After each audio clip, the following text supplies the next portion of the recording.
시청자 여러분 안녕하십니까? 10월 2일 목요일 매일 신문 뉴스입니다. 영남권 5개 시도단체장들이 남부권 신공항이 조기에 건설될 수 있도록 공동 노력하고 입지는 정부의 용역 결과를 전적으로 수용하기로 했습니다. 영남권 5개 시도지사는 오늘 창원에서 만나 남부권 신공항 조기 건설 등을 주요 내용으로 하는 영남권 5개 시도 상생 발전을 위한 공동 성명서를 발표했습니다. 신공항 건설과 관련해 먼저 국토교통부의 영남지역 항공수요 조사 결과 신공항 건설에 당위성이 객관적으로 확실하게 입증된 만큼 국가 경쟁력 강화를 위해 신공항이 조기에 건설될 수 있도록 공동 노력하는 것으로 합의했습니다. 또 입지 선정 등 모든 절차는 국가 발전과 경제적 논리에 따라 공정하고 객관적이며 투명하게 진행될 수 있도록 공동 노력하고 입지 선정은 정부의 용역 결과를 수용하기로 했습니다. 특히 신공항 입지 선정에서 제외된 시도에 대해선 대규모 국제사업 등이 지원될 수 있도록 공동 노력하기로 했습니다. 연말부터 예금과 별도로 퇴직연금 가입자도 1인당 5천만 원까지 예금자 보호를 받습니다. 금융위원회는 정례 회의를 열고 이 같은 내용을 담은 예금자 보호법 시행령 개정안을 입법 예고하기로 의결했습니다. 이에 따라 금융회사의 예금 상품에 4천만 원을 예치하고 퇴직연금 계좌에 2천만 원이 적립돼 있다면 각각 5천만 원 한도로 전액 예금자 보호를 받을 수 있습니다.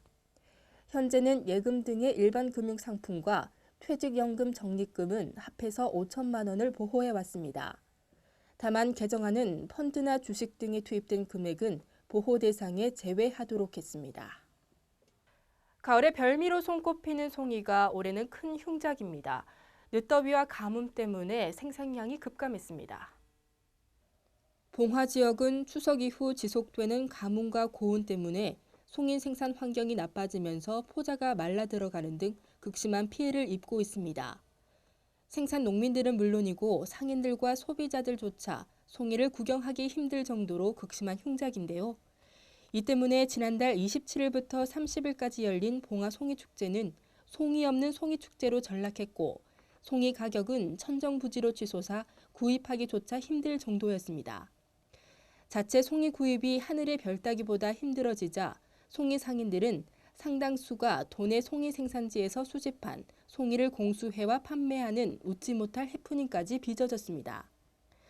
올 들어 봉화군 산림조합이 수매한 물량은 어제까지 고작 1.4톤으로 수매 금액은 1억 8,700여만 원, 지난해 극심한 흉작을 입었을 때보다도 올해 송이 생산량을 크게 못 미치고 있는 실정입니다.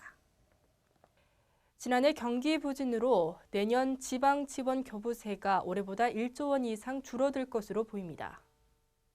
안전행정부는 내년 예산안에서 지방 교부세가 34조 6,832억 원으로 올해보다 1조 150억 원이 줄었다고 밝혔습니다.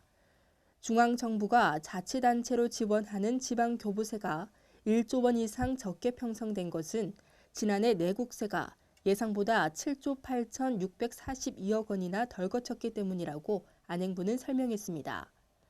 재정당국은 열악한 지방재정 여건을 고려해 공자기금에서 인수할 수 있는 지방채 규모를 현재의 총 1,000억 원에서 3조 3천억 원으로 대폭 늘리기로 했습니다.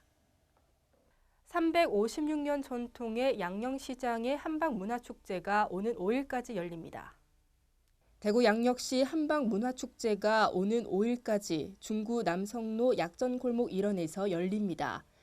약손이 전하는 건강한 미소를 주제로 열리는 이번 축제는 허준의 동의보감을 왕에게 올리는 의식인 동의보감 진서의 재연극을 비롯해 다양한 볼거리가 마련됩니다. 이와 함께 국악소녀 송송이가 홍보대사로 위촉돼 홍보활동과 공연을 펼치고 청년 허준 선발대회, 달빛 걷기 대회 등 다채로운 체험 프로그램도 이어집니다. 오늘은 전국 곳곳에 가을비가 내리면서 낮에도 서늘하겠습니다. 남부지방은 낮 한때 비가 가끔 내리겠는데요. 낮 기온은 24도로 어제보다 낮겠습니다.